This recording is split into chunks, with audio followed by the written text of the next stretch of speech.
Halo, perkenalkan nama saya Wenadila, NIM 2012100, kelas A, Prodi Teknik Informatika Strata 1. Di dalam video tutorial kali ini, saya akan menjelaskan tentang menganalisis dan merancang sistem basis data. Jadi di sini kita akan membangun sebuah sistem informasi perpustakaan. Nah, untuk studi kasusnya sendiri, di sini saya akan membangun sistem informasi perpustakaan di Stikum Uyolindo Kupang. Perhatikan data atau informasi yang sudah saya buat di sini yang ada di layar. Nah, ini adalah fitur-fitur yang nantinya akan kita bangun dan kita kembangkan di dalam sistem informasi perpustakaan. Yang pertama di situ ada login. Login ini dilakukan oleh dua orang aktor. Yang pertama adalah admin dan yang kedua adalah pengunjung. Admin sendiri atau yang dimaksudkan dengan admin adalah di sini petugas yang ada di perpustakaan. Sedangkan pengunjung itu sendiri adalah terdiri dari dosen, karyawan, masyarakat, dan mahasiswa. Yang kedua adalah mengolah data profil. Nah, mengolah data profil ini tujuannya adalah untuk memberikan informasi profil perpustakaan di Stikum Uyolindo Kupang. Yang berikut ada mengolah data admin, mengolah data lemari, dan mengolah data rak. Kenapa harus ada fitur-fitur tersebut? Karena di perpustakaan itu sudah tentu ada lemari dan ada rak yang berfungsi untuk menyimpan buku-buku. Satu lemari memiliki banyak rak. Kemudian ada tabel yang namanya tabel penulis, tabel penerbit, dan tabel jenis buku. Nah, penulis, penerbit, dan jenis buku ini berhubungan dengan tabel buku karena satu buku pasti memiliki penulis, memiliki penerbit, dan digolongkan di dalam jenis buku apa. Kemudian berikutnya adalah mengolah data pengunjung. Pengunjung yang nantinya akan berkunjung ke Stikum Uyolindo Kupang. Kemudian di sini ada mengolah data pinjam. Nah, mengolah data pinjam dan detail pinjam ini sebenarnya satu kesatuan. Artinya, satu kali transaksi peminjaman buku ada detail bukunya. Berikut, untuk fitur login ini dapat diakses oleh admin dan pengunjung. Kemudian mengolah data profil ini dapat diakses oleh keduanya. Tetapi untuk admin, dia bisa melakukan cruise, artinya dia bisa menambah data, membaca atau melihat data, mengubah data, menghapus data, dan mencari data. Sementara untuk pengunjung, dia hanya bisa read saja, bisa melihat atau membaca data saja. Kemudian untuk mengolah fitur admin, nah di sini hanya dapat diakses oleh admin sendiri dan admin dapat melakukan cruise. Yang berikut adalah mengolah data lemari, rak, penerbit, dan jenis buku. Nah, ini juga hanya dapat diakses oleh admin, di mana admin dapat melakukan cruise juga. Yang berikut, untuk mengolah fitur data buku. Nah, di sini, admin dapat melakukan cruise, sementara pengunjung dia hanya bisa create atau menambah data baru, membaca atau melihat, dan mengubah data, namun tidak bisa menghapus data. Di sini ada catatan, pengunjung hanya bisa menambahkan, membaca data, dan mengubah datanya sendiri, tidak bisa mengubah, menambahkan, atau membaca data pengunjung lain. Kemudian berikutnya adalah mengolah data pinjam dan detail pinjam. Nah, ini adalah satu kesatuan seperti yang tadi saya sudah bilang, yang mana dapat diakses oleh semua aktor. Aktor admin dia bisa melakukan cruise dan pengunjung juga bisa melakukan cruise. Namun, pengunjung hanya bisa mengolah datanya sendiri, yakni data pinjaman. Ubah dan hapus dibatasi jika datanya sudah diproses. Artinya, datanya sudah divalidasi oleh admin, maka data tersebut tidak dapat diubah lagi dan dihapus lagi. Ada beberapa catatan yang perlu kita ketahui. Yang pertama, di sini sistem ini tidak bisa menangani transaksi sanksi keterlambatan pengembalian buku. Misalnya seperti berupa denda atau yang lainnya. Yang berikut adalah jumlah buku yang dikembalikan harus sama dengan jumlah buku yang dipinjam. Contoh, kalau misalnya di dalam satu transaksi ada yang meminjam 10 buku, maka pada saat dia mengembalikan, jumlah buku yang dia kembalikan adalah harus sama, yaitu 10 buku. Yang ketiga, ada dua aktor yang terlibat dalam sistem ini, yakni admin dan pengunjung. Yang keempat, kategori pengunjung terdiri dari dosen, karyawan, mahasiswa, dan masyarakat. Yang kelima, untuk membangun sistem ini kita perlu menggunakan Visual Studio Code dan Exam versi 7427. Nah, kita di sini versi yang PHP yang terbaru adalah versi 8, namun kita tidak bisa menggunakan versi 8 karena ada beberapa hosting yang support baru sampai di PHP versi 7 saja dan belum sampai 8. Jadi kali ini kita memilih menggunakan bahasa pemrograman PHP versi 7. Oke, fungsi-fungsi produk ini dianalisis atau ditentukan berdasarkan permasalahan yang terjadi di Stikom Ugalindo Kupang, yaitu tata letak buku itu tidak disimpan atau tidak diletakkan berdasarkan rak-rak yang sesuai. Kemudian, jika ada penambahan buku ataupun jika ada penambahan lemari atau rak, maka itu perlu pendataan ulang lagi. Kemudian untuk pengunjung, setiap pengunjung yang datang ke Stikom Ugalindo Kupang dan mau melakukan peminjaman dan pengembalian buku, wajib mendata dirinya terlebih dahulu, kemudian mereka bisa melakukan peminjaman buku yang nantinya akan di-approve oleh admin. Berdasarkan permasalahan ini ada kurang lebih 10 tabel. Nah, di sini ada rancangan tabel. Nah, kurang lebih bisa kita lihat di sini. Kurang lebih ada 10 tabel yang bisa kita buat. Nah, ini pengembangan sistem yang pertama. Jika kita ingin menambahkan fitur-fitur baru, maka kita juga akan membutuhkan tabel tambahan atau kita harus membuat tabel baru. Yang pertama di sini adalah kita membutuhkan tabel admin. Nah, tabel admin ini fungsinya adalah untuk menyimpan data admin. Terdiri dari beberapa atribut, yaitu ID admin, itu tipe datanya adalah integer, primary key, dan dia auto-increment. Auto-increment sendiri artinya penomoran ID-nya secara otomatis dari MySQL. Kemudian yang berikut ada nama di sini nanti kita akan menggunakan teks. Kenapa kita menggunakan teks? Karena nama ini merupakan jumlah karakter yang tidak sama antara satu dengan yang lainnya. Sama halnya dengan tempat lahir juga kita menggunakan teks. Yang berikut adalah tanggal lahir. Tanggal lahir kita menggunakan date, kemudian alamat, email, telepon, dan password kita menggunakan teks. Karena telepon kita menggunakan teks, kenapa telepon ini kita menggunakan teks dan tidak menggunakan integer atau varchar? Nah, telepon itu sendiri kan terdiri dari angka-angka saja. Kalau terdiri dari angka-angka saja, ya pasti menurut pemikiran orang pada umumnya, itu kita harus menggunakan integer atau number.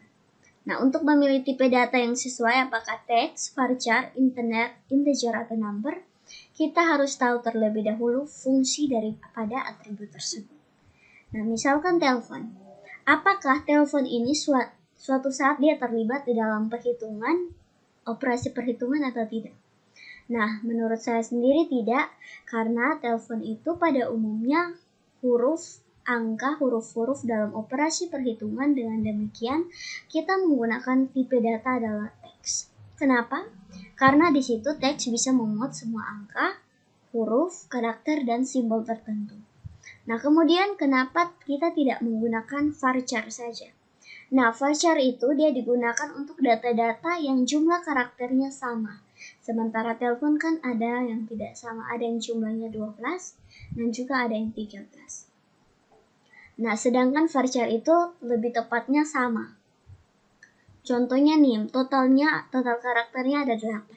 Berarti kita pakai varchar dengan jumlah atau panjangnya itu adalah 8. atau NIK atau nomor induk kependudukan, jumlah karakternya adalah 16. Berarti kita menggunakan tipe datanya adalah varchar dengan lebar 16. Nah, telepon kan tidak sama, jadi kita memutuskan untuk memilih tipe datanya adalah teks. Yang berikut adalah password. Kita menggunakan teks juga, karena jumlah penjumlahan karakternya kan kita tidak tahu dan tidak sama. Sementara status admin di sini kita pakai char atau karakter satu saja jumlahnya, karena nanti rencananya status yang dimaksudkan adalah status admin. Apakah status admin aktif atau tidak aktif? Nah, kalau aktif kodenya 1 dan kalau tidak aktif kodenya adalah 0. Ketika kodenya 0, maka admin tersebut tidak bisa mengakses sistem lagi karena statusnya adalah tidak aktif. Jadi ini fungsinya sebagai tools. Jadi jika suatu saat ada admin itu mengundurkan diri atau keluar, maka kita settingnya menjadi tidak aktif, blokir atau mode. Kita lanjut ke tabel berikutnya. Di sini ada tabel lemari. Tabel lemari ini terdiri dari 2 atribut saja, yaitu ID lemari, dia tipe datanya integer, primary key, dan auto increment. Yang kemudian nama lemari, dia tipe datanya adalah teks. Kita menggunakan teks juga karena pastinya karakternya tidak sama antara satu dengan yang lain. Kemudian di sini adalah ada tabel rak. Nah, tabel rak seperti yang sudah saya jelaskan sebelumnya, satu lemari itu memiliki banyak rak. Artinya, di dalam lemari itu kan pasti ada rak-rak. Nah, rak dimiliki oleh sebuah lemari. Maka dari itu, lemari dan rak harus saling berhubungan antara satu dengan yang lain. Nah, di sini ada ID rak, tipe datanya integer, primary key, dan auto increment. Kemudian ada nama rak, kita kasih teks. Kemudian ada ID lemari integer. Nah, di sini ID lemari juga adalah foreign key. Nah, kenapa kita kasih foreign key? Karena dia berelasi dengan ID lemari yang di atas, yaitu primary key. Nah, ini dia berelasi.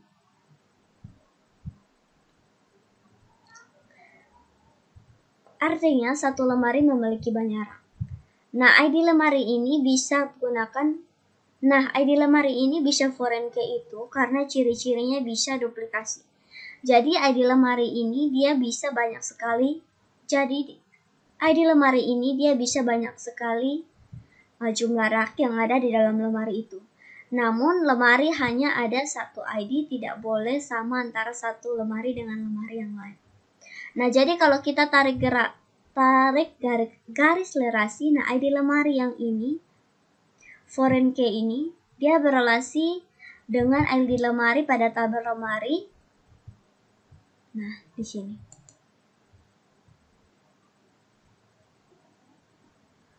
Oke, kemudian ketika lemari dan raknya sudah ada, selanjutnya adalah kita membuat tabel penulis. Nah, di sini ada tabel penulis. Tabel penulis, tabel penerbit, dan tabel jenis buku. Nah, ketiga tabel ini akan berhubungan dengan tabel buku. Nah, kenapa dia berhubungan dengan tabel buku? Karena satu buku memiliki satu penulis, satu buku memiliki satu penerbit, satu buku memiliki satu jenis, atau bisa juga dibalik. Nah, penulis bisa menulis banyak buku. Satu penerbit bisa menerbitkan banyak buku. Dan satu jenis buku memiliki banyak buku. Nah, jadi relasi yang terjadi adalah relasi word to many. Nah, penulis ini sifatnya unik karena ada primary key. Di sini ada foreign key-nya yang artinya bisa diduplikasi. Jadi ketika kita tarik garis relasi, ID penulis di tabel penulis yang ini berelasi dengan ID penulis di tabel buku. ID penulis di tabel buku yang ini. Oke, seperti itu. Kemudian ID penerbit di tabel penerbit. ID penerbit berelasi juga dengan ID penerbit di tabel buku. Yang berikut adalah ID jenis buku di tabel jenis, itu berelasi dengan ID jenis buku di tabel buku.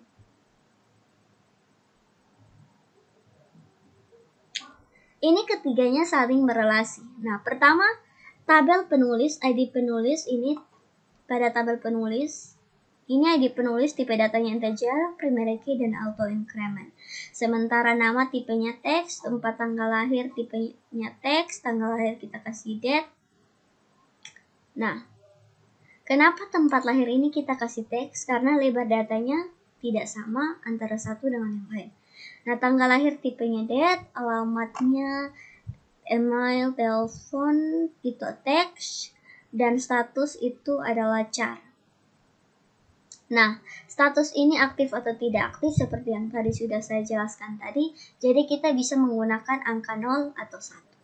Kemudian berikutnya adalah tabel penerbit. Di sini ID penerbitnya tipe datanya integer, primary key, dan auto increment. Nama tipenya teks, alamat tipenya teks. Kenapa? Karena terdiri dari huruf dan angka, lebar datanya tidak sama antara satu dengan yang lain. Kemudian atribut berikutnya adalah kota, email, dan telepon, tipenya juga teks. Dan kemudian status, di sini tipe datanya adalah karakter dengan jumlah lebarnya adalah 1. Kemudian di sini ada tabel jenis buku. Nah, atributnya ada 2, ID jenis buku, tipe datanya integer, primary key, auto increment. Dan kemudian adalah nama dengan tipe datanya adalah teks. Nah, kenapa nama kita menggunakan teks? Misalkannya buku, komik, berita, fiksi, buku rohani, nanti kita akan buat kategori-kategori buku. Nah, misalnya seperti buku-buku komputer juga bisa, dan sebagainya.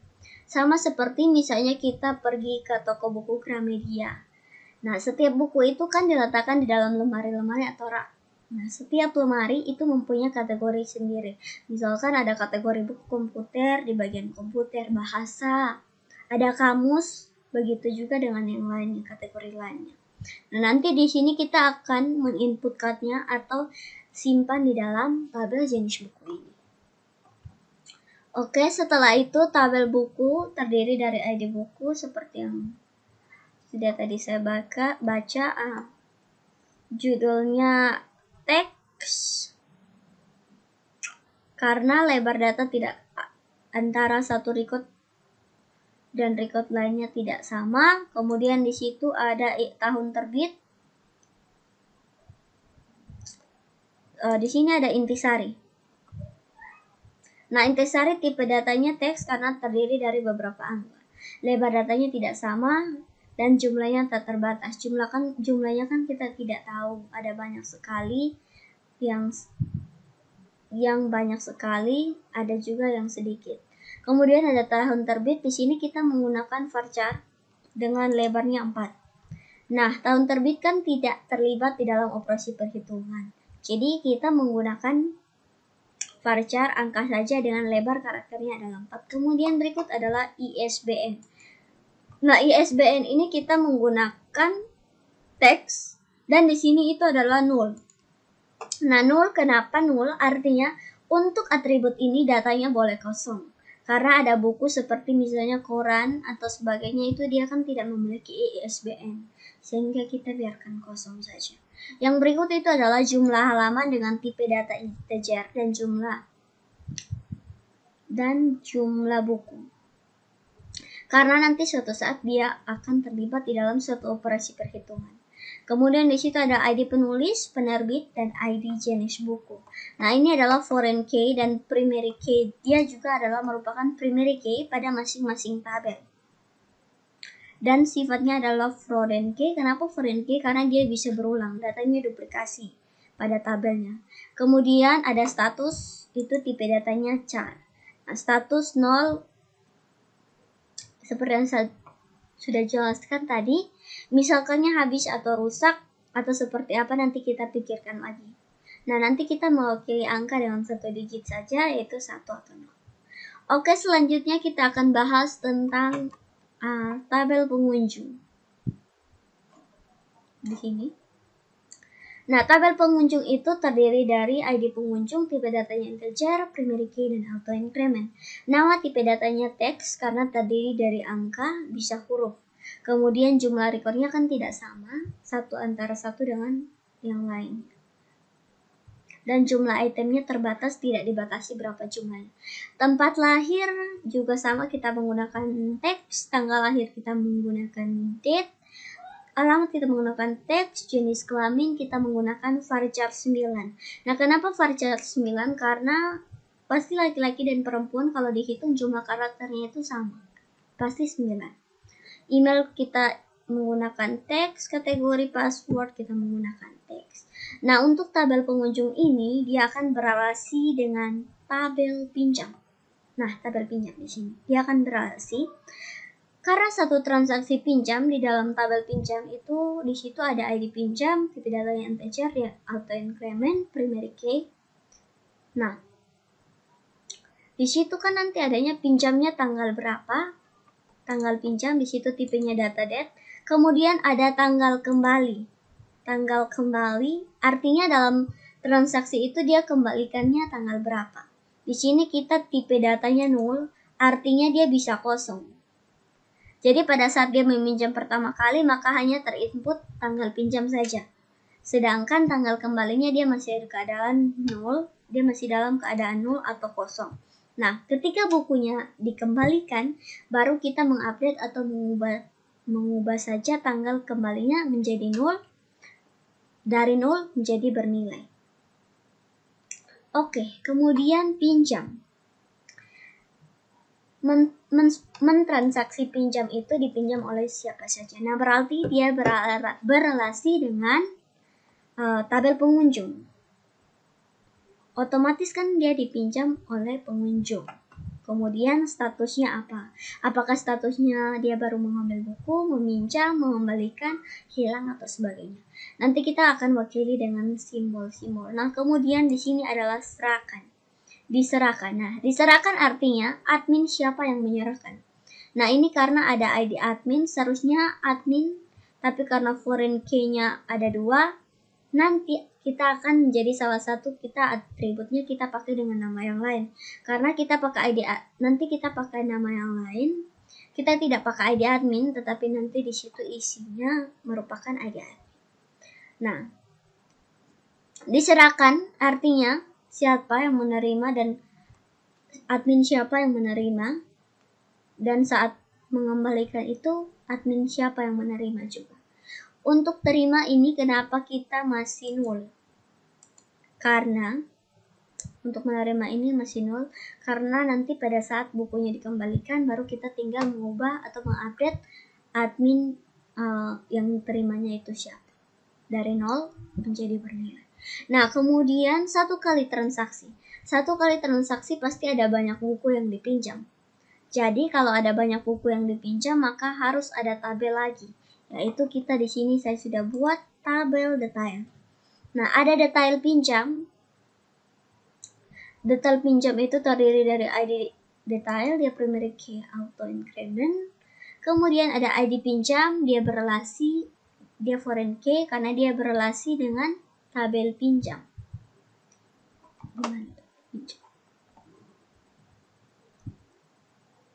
Nah, di sini dia berrelasi dengan tabel pinjam. Di sini dia foreign key. Kemudian berrelasi dengan tabel buku juga. Artinya, di transaksi peminjaman ini buku apa saja yang dipinjam dan jumlahnya berapa, seperti itu. Jadi di dalam satu transaksi peminjaman pasti berhubungan dengan pengunjung, karena pengunjung yang melakukan peminjaman. Kemudian berhubungan dengan tabel buku, nanti buku apa yang dipinjam. Kemudian ada tabel tanggal pinjam dan tabel detail ini berelasi antara satu dengan yang lain. Jumlah buku yang dipinjam totalnya berapa? Nah, di sini kita tipe datanya adalah integer. Nah, demikian ini adalah rancangan sistem informasi perpustakaan yang akan kita bangun nantinya. Demikian penjelasan saya tentang menganalisis dan merancang basis data. Sekian dan terima kasih.